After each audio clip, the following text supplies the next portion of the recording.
ನಾಯಕ ಹಿಂಬಾಲಕ ಇದೆಂಥ ಸಂಬಂಧ ಅಂದರೆ ಒಬ್ಬರನ್ನ ಬಿಟ್ಟು ಇನ್ನೊಬ್ಬರಿರಲ್ಲ. ತನ್ನ ನಾಯಕನ ಏಳಿಗೆಗಾಗಿ ತನು ಮನ ಧನ ಧಾರೆ ಎರೆಯುವ ಹಿಂಬಾಲಕರು, ಅಂಥ ಹಿಂಬಾಲಕರ ರಾಜಕೀಯ ಭವಿಷ್ಯ ಹಾಗೆ ಅವರ ಶ್ರಮ ಇದೆಲ್ಲವನ್ನು ಪ್ರತಿನಿಧಿಸೋದೇ ನಾಯಕ.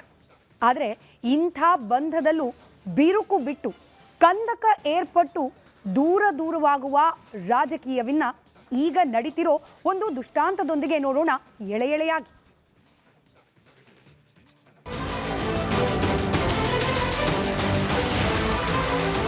ಯಾರು ಫೈಟ್ ಮಾಡ್ತಾರೆ ಅವ್ರು ಉಳಿತಾರೆ, ಫೈಟ್ ಮಾಡೋಂಗಿಲ್ಲ ಜನರು ಕೂಡ ಮರಿತಾರೆ.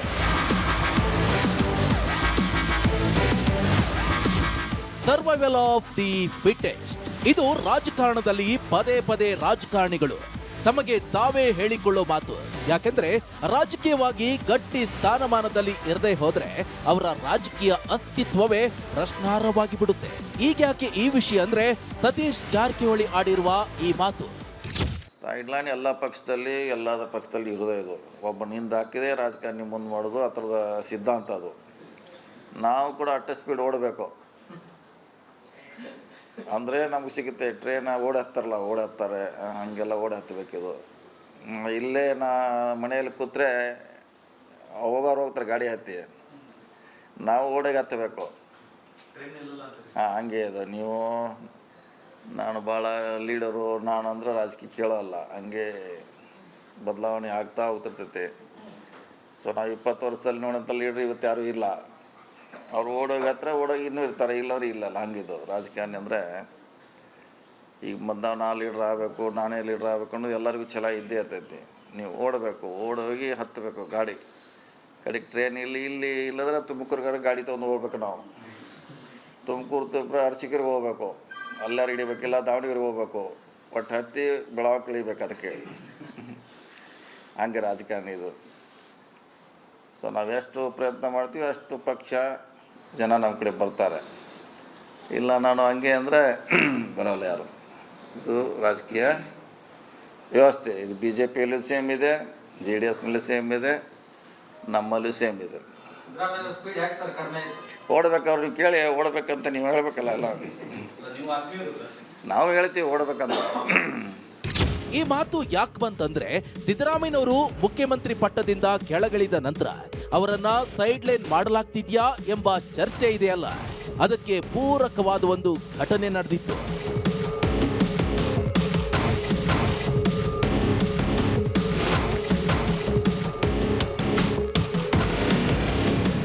ಇತ್ತೀಚೆಗೆ ಬಿಡಿಎ ವತಿಯಿಂದ ಹಮ್ಮಿಕೊಂಡಿದ್ದ ಕಾರ್ಯಕ್ರಮದಲ್ಲಿ ಎಐಸಿಸಿ ಅಧ್ಯಕ್ಷ ಮಲ್ಲಿಕಾರ್ಜುನ್ ಖರ್ಗೆ ಅವರ ಫೋಟೋಗಳನ್ನ ಕಟೌಟ್ಗಳನ್ನ ಹಾಕಲಾಗಿತ್ತು. ರಾಹುಲ್ ಗಾಂಧಿ ಅವರದ್ದು ಕಟೌಟ್ ಇತ್ತು, ಆದ್ರೆ ಸಿದ್ದರಾಮಯ್ಯನವರ ಫೋಟೋ ಕಟ್ಔಟ್ನ ಸುಳಿವೇ ಇರಲಿಲ್ಲ.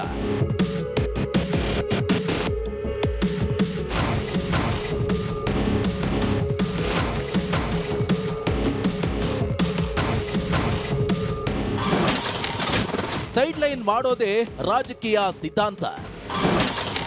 ಸತೀಶ್ ಬಾಯಲ್ಲಿ ಬಂತು ಅಪರೂಪದ ವೇದಾಂತ. ಮಾಸ್ ಲೀಡರ್ ಖ್ಯಾತಿಯ ಸಿದ್ದರಾಮಯ್ಯ ಮೂಲೆ ಗುಂಪಾದ್ರ ಅನ್ನೋ ಚರ್ಚೆಗೆ ಗ್ರಾಸ ಸಿಕ್ಕಿದ್ದೇ ಇಲ್ಲ. ಇದೇ ಕಾರಣಕ್ಕೆ ಸಿದ್ದರಾಮಯ್ಯನವರ ಪರಮಾಪ್ತ ಎಂದೇ ಇತ್ತೀಚಿನವರೆಗೂ ಗುರುತಿಸಿಕೊಳ್ಳುತ್ತಿದ್ದ ಸತೀಶ್ ಜಾರಕಿಹೊಳಿ ಅವರನ್ನ ಈ ಬಗ್ಗೆ ಕೇಳಿದ್ರೆ ಅವರು ಕೊಟ್ಟ ಪ್ರತಿಕ್ರಿಯೆ ಇದೆಯಲ್ಲ, ಅದು ಹೊಸ ಚರ್ಚೆಯನ್ನೇ ಹುಟ್ಟುಹಾಕಿದೆ. ಸತೀಶ್ ತಮ್ಮ ದಾಟಿಯಲ್ಲಿ ಮಾತನಾಡುತ್ತಾ ಮೂಲೆ ಗುಂಪು ಮಾಡೋದೇ ಈಗಿನ ರಾಜಕೀಯ ಸಿದ್ಧಾಂತ ಅಂತ ಹೇಳಿದ್ರು. ರಾಜಕಾರಣದಲ್ಲಿ ಫೈಟ್ ಮಾಡಿದವರು ಉಳಿತಾರೆ, ಫೈಟ್ ಮಾಡದವರನ್ನ ಜನ ಮರಿತಾರೆ, ಹೊಸ ನಾಯಕನ ಆಯ್ಕೆ ಮಾಡಿಕೊಳ್ತಾರೆ ಅಂತಲೂ ಹೇಳಿದ್ರು ಸತೀಶ್ ಜಾರಕಿಹೊಳಿ. ಅದೇ ನ್ಯಾಚುರಲ್, ಅದೇನು ರಾಜಕೀಯ ಥಿಯರಿ ಏನತ್ರ, ಅದಕ್ಕೆ ಸಿದ್ಧಾಂತ ನಡ್ಕೊಂಡ್ ದಾರಿ. ಯಾರು ಫೈಟ್ ಮಾಡ್ತಾರೆ ಅವ್ರು ಉಳಿತಾರೆ, ಫೈಟ್ ಮಾಡೋಂಗಿಲ್ಲ ಜನರು ಕೂಡ ಮರಿತಾರೆ. ನಂದಲ್ಲಿದು ಜನನೂ ನಾವು ಫ್ರಂಟ್ ಲೈನ್ ಬರ್ದಿಲ್ಲಂದರೆ ಜನನೂ ಕೂಡ ಹೊಸ ನಾಯಕನ ಆಯ್ಕೆ ಮಾಡ್ಕೋತಾರೆ. ಸೊ ಅದಕ್ಕೆ ನೀವು ಓಡೋದು ಕಲಿಬೇಕು. ರಾಜಕೀಯದಲ್ಲಿ ಮ್ಯಾರಥಾನ್ ಇದ್ದಂಗೆ ಇದು, ಓಡಲೇಬೇಕು ನೀವು. ರಾಜಕೀಯದಲ್ಲಿ ಶಾಶ್ವತ ಶತ್ರುಗಳು ಇಲ್ಲ, ಮಿತ್ರರು ಇಲ್ಲ. ಸತೀಶ್ ಸಿದ್ದರಾಮಯ್ಯನವರೇ ಇದಕ್ಕೆ ನಿದರ್ಶನ ಆದ್ರಲ್ಲ. 2005ರಲ್ಲಿ ಸಿದ್ದರಾಮಯ್ಯ ಜೆಡಿಎಸ್ನಿಂದ ಉಚ್ಚಾಟನೆಗೊಂಡಾಗ ಅವರ ನೆರಳಿನಂತೆ ಬೆನ್ನ ಹಿಂದೆ ಬಂದವರು ಇದೇ ಸತೀಶ್ ಜಾರಕಿಹೊಳಿ. ಇವರಷ್ಟೇ ಅಲ್ಲ, HC Mahadevappa, CM Ibrahim, K Venkatesh, HS Mahadeva Prasad, HY Meti, Manchanahalli Mahadeva ಹೀಗೆ ಹಲವರು ಸಿದ್ದರಾಮಯ್ಯನವರನ್ನ ಹಿಂಬಾಲಿಸಿದ್ರು.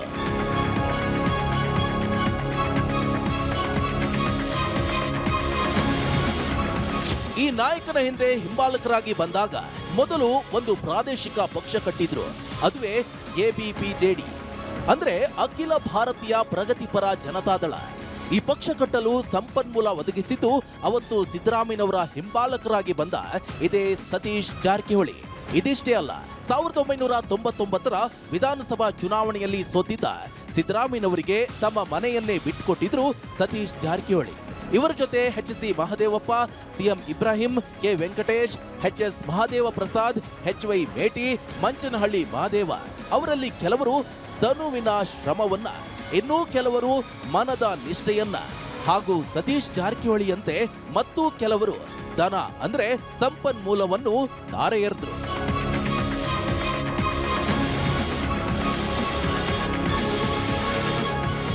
ಇಷ್ಟೆಲ್ಲ ಸರ್ಕಸ್ ಮಾಡಿ ಕಡೆಗೆ ಪಕ್ಷವನ್ನ ಕಾಂಗ್ರೆಸ್ನಲ್ಲಿ ವಿಲೀನ ಮಾಡಿ ಸಿದ್ದರಾಮಯ್ಯ ಕಾಂಗ್ರೆಸ್ ಪಕ್ಷ ಸೇರಲು ತೀರ್ಮಾನ ಮಾಡಿದಾಗ ಇವರೆಲ್ಲರೂ ಅಲ್ಲೂ ಹಿಂಬಾಲಿಸಿದ್ರು. ಕಾಂಗ್ರೆಸ್ ಪಕ್ಷದೊಳಗೂ ಸಿದ್ದರಾಮಯ್ಯನವರ ಕಟ್ಟರ್ ಬೆಂಬಲಿಗರಾಗಿ ಗಟ್ಟಿಯಾಗಿ ಬೆನ್ನಿಗೆ ನಿಂತರು. ಆರಂಭದಲ್ಲಿ ಕಷ್ಟದ ದಿನಗಳಲ್ಲಿ ಎಲ್ಲವೂ ಸರಿಯಾಗಿಯೇ ಇತ್ತು. ಆದ್ರೆ ಅದ್ಯಾವಾಗ ಅಧಿಕಾರ ಬಂತು ಆಗ್ಲೇ ನೋಡಿ ಸಮಸ್ಯೆ ಅನ್ನೋದು ಶುರುವಾಗಿದ್ದು.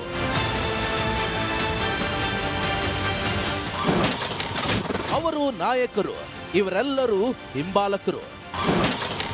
ನಿರೀಕ್ಷೆ ಈಡೇರದಾದಾಗ ಹತ್ತಿರವಿದ್ದು ದೂರ ನಿಂತರು. ಒಂದು ಉದಾಹರಣೆಯಾಗಿ ತೆಗೆದುಕೊಳ್ಳೋದಾದ್ರೆ 2013ರಲ್ಲಿ ಸಿದ್ದರಾಮಯ್ಯನವರು CM ಆದಾಗ ಸತೀಶ್ ಜಾರಕಿಹೊಳಿ ಅವರಿಗೆ ದೊಡ್ಡ ಖಾತೆಯ ನಿರೀಕ್ಷೆ ಇತ್ತು. ಆದ್ರೆ ಅದು ಈಡೇರಲಿಲ್ಲ. ಆಗ ಸತೀಶ್ ಜಾರಕಿಹೊಳಿ ನಿರೀಕ್ಷಿಸಿದ್ದು ಲೋಕೋಪಯೋಗಿ ಇಲಾಖೆ, ಆದ್ರೆ ಸಿಕ್ಕಿದ್ದು ಅಬಕಾರಿ ಖಾತೆ. ಸತೀಶ್ ಜಾರಕಿಹೊಳಿ ಅವರಿಗೆ ಅಬಕಾರಿ ಖಾತೆ ಬೇಕಿರಲಿಲ್ಲ, ಆದ್ರೆ ಸಿದ್ದರಾಮಯ್ಯ ಆಗ ಕೇಳಲಿಲ್ಲ. ಆದ್ರೆ ಸಿದ್ದರಾಮಯ್ಯನವರು 5 ವರ್ಷ ಪೂರ್ಣಾವಧಿ CM ಆಗಿದ್ರಿಂದ ಯಾವ ಸಮಸ್ಯೆಯೂ ಹೊರಗೆ ಬರಲಿಲ್ಲ. ಅದಾದ ನಂತರ 2018ರಲ್ಲಿ JDS ಕಾಂಗ್ರೆಸ್ ಸಮ್ಮಿಶ್ರ ಸರ್ಕಾರ ಅಧಿಕಾರಕ್ಕೆ ಬಂದಾಗ ಸತೀಶ್ ಜಾರಕಿಹೊಳಿಗೆ ಸಿಕ್ಕಿದ್ದು ಅರಣ್ಯ ಮತ್ತು ಪರಿಸರ ಖಾತೆ. ಆದ್ರೆ ಆಗ ಇವರ ಸಹೋದರ ರಮೇಶ್ ಜಾರಕಿಹೊಳಿ ಜಲಸಂಪನ್ಮೂಲದಂತಹ ಪ್ರಮುಖ ಖಾತೆ ಪಡೆದ್ರು. ಸತೀಶ್ಗೆ ಅಂತಹ ಮಹತ್ವ ಆಗ ಸಿಗ್ಲಿಲ್ಲ. ಹೀಗಾದಾಗ್ಲೇ ಸಂಬಂಧದಲ್ಲಿ ಬಿರುಕು ಆರಂಭವಾಗಿತ್ತು. ಅದಾದ ನಂತರ 2023ರಲ್ಲಿ ಮತ್ತೆ ಸಿದ್ದರಾಮಯ್ಯ CM ಆದ್ರು. ಆರಂಭದಲ್ಲಿ ಎಲ್ಲ ಚೆನ್ನಾಗಿಯೇ ಇತ್ತು. ಆದ್ರೆ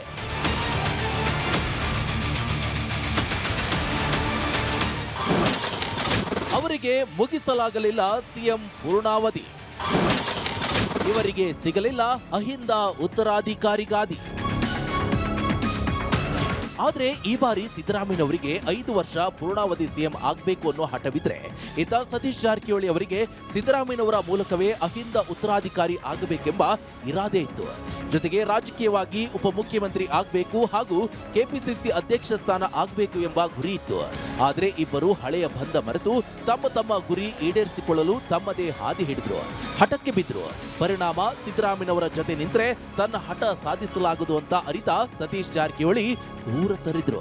ಹೀಗೆ ದೂರವಾದವರು DK ಶಿವಕುಮಾರ್ಗೆ ಒಳಗೊಳಗೆ ಹತ್ತಿರವಾದರು. ದಾವಣಗೆರೆ ಹಾಗೂ ಬಾಗಲಕೋಟೆ ಉಪಚುನಾವಣೆ ಮುಗಿತಾ ಇದ್ದಂತೆ ಸತೀಶ್ ನೇರವಾಗಿ ಹೋಗಿದ್ದು ಹೈಕಮಾಂಡ್ ನಾಯಕರ ಬಳಿ. ಹಾಗೆ ಹೋಗುವಾಗ ಸುಮಾರು 35 ಶಾಸಕರ ಸಹಿಯೊಂದಿಗೆ ಹೋಗಿದ್ರು ಎಂಬ ಸುದ್ದಿಯೂ ಬಂತು. ತಮ್ಮ ಗುರಿ ಈಡೇರಿಸಿಕೊಳ್ಳಲು ಸತೀಶ್ ಮಾಡಿದ ಲಾಬಿಯ ಪರಿಣಾಮ ಅದರ ಲಾಭ ಪಡೆದು ಮುಖ್ಯಮಂತ್ರಿಯಾದವರು DK ಶಿವಕುಮಾರ್. ಹಾಗೆ ನೋಡಿದ್ರೆ ಸತೀಶ್ ಮಾಡಿದ ಈ ಲಾಬಿಯೇ ವರವಾಗಿ ಪರಿಣಮಿಸಿಯೇ DK ಶಿವಕುಮಾರ್ ಮುಖ್ಯಮಂತ್ರಿಯಾದದ್ದು ಎಂಬ ವಿಶ್ಲೇಷಣೆಯೂ ಇದೆ. ಇದೇ ಕಾರಣಕ್ಕೆ ಸತೀಶ್ ಮೇಲೆ ಸಿದ್ದರಾಮಯ್ಯನವರು ಬೇಸರಗೊಂಡ್ರು. ಹೀಗೆ ರಾಜಕೀಯವೆಲ್ಲ ಘಟಿಸಿ ಸಿದ್ದರಾಮಯ್ಯ CM ಸ್ಥಾನಕ್ಕೆ ರಾಜೀನಾಮೆ ಕೊಟ್ಟದ್ದಾಯಿತು. DK ಶಿವಕುಮಾರ್ CM ಆಗಿದ್ದೂ ಆಯಿತು.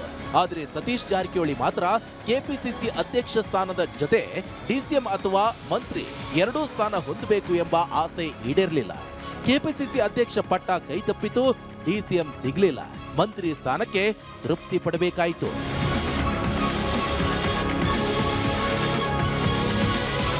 ಅತ್ತ ಸಿದ್ದರಾಮಯ್ಯನವರು ಸಿಎಂ ಸ್ಥಾನದಿಂದ ಕೆಳಗಿಳಿದ ಮೇಲೆ ಮೂಲೆ ಗುಂಪಿನ ಚರ್ಚೆ ಶುರುವಾಯಿತು. ಹಿಂಗ್ಯಾಕಾಯ್ತು ಅಂತ ಸತೀಶ್ ಜಾರಕಿಹೊಳಿ ಅವರನ್ನೇ ಕೇಳಿದ್ರೆ ಸಿದ್ದರಾಮಯ್ಯನವರು ಓಡ್ಲಿಲ್ಲ ಎನ್ನುವ ಸತೀಶ್ ಜಾರಕಿಹೊಳಿ ಅವರೇ ಈಗ ಸಿದ್ದರಾಮಯ್ಯ ಎಡವಿದ್ಯಲ್ಲಿ ನನಗೆ ಗೊತ್ತಿಲ್ಲ ಎಂದಿದ್ದಾರೆ.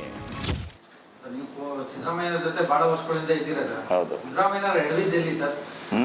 ಸಿದ್ದರಾಮಯ್ಯನವ್ರು ಎಡವಿದ್ದೆಲ್ಲಿ? ಹಿಡಿದು ಅದನ್ನ ಡೆಲ್ಲಿಯಾಗಿ ಕೇಳಬೇಕು ನೀವು. ನಾವೇನು ಯಾಕೆ ಅವ್ರು ತೆಗೆದ್ರೆ ಡೆಲ್ಲಿಯಲ್ಲಿ ಉತ್ತರ ಕೊಡಬೇಕು. ಇಂಥ ಚಳುವಳಿಯಿಂದಲೂ ಕೂಡ ಅವ್ರ ಜೊತೆಲಿದ್ರಿ. ಎಲ್ಲಿ ಅಂದ್ರೆ ಅದು ಗೊತ್ತಿಲ್ಲ, ಯಾಕಂದ್ರೆ ಪಕ್ಷದ ನಿರ್ಧಾರ ಅದನ್ನು ಕ್ವಶನ್ ಮಾಡಲಿಕ್ಕೆ ನಮಗಾಗೋಲ್ಲ.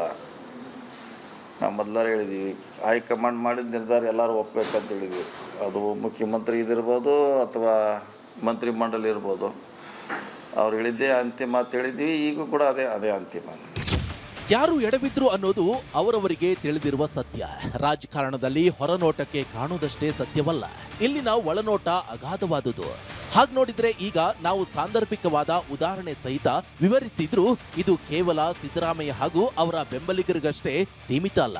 ನಿಮಗೆ ಪ್ರತಿಪಕ್ಷದಲ್ಲೂ ನಾಯಕರು ಅವರ ಹಿಂಬಾಲಕರು ಸಿಗ್ತಾರೆ. ಇಂತಹ ಕಂದಕವು ಕಾಣಸಿಗುತ್ತೆ. ಈಗ ಪ್ರಾಸಂಗಿಕವಾಗಿ ಈ ನಾಯಕರು ಹಾಗೂ ಹಿಂಬಾಲಕರ ಮಧ್ಯೆ ಬಿರುಕು ಬಿಟ್ಟ ಸಂಬಂಧ ಹಾಗೂ ಬಹಿರಂಗವಾಗಿಯೇ ಒಡಕಿನ ಮಾತುಗಳು ಹೊರಹೊಮ್ಮುತ್ತಿವೆ. ಅದಕ್ಕೆ ಈಗ ಈ ನಿದರ್ಶನದೊಂದಿಗೆ ಎಳೆ ವಿವರ. ರಾಜಕಾರಣದಲ್ಲಿ ನಾಯಕರು ಹಾಗೂ ಹಿಂಬಾಲಕರ ನಡುವೆ ಹೇಗೆ ನಿರೀಕ್ಷೆಗಳೇ ಬಿರುಕು ಮೂಡಿಸುತ್ತವೆ, ಕಂದಕ ಸೃಷ್ಟಿಸುತ್ತವೆ ಎಂಬುದಕ್ಕೆ ಈ ಘಟನೆ ಹಾಗೂ ಎಳೆ ವಿವರವೇ ಸಾಕ್ಷಿ.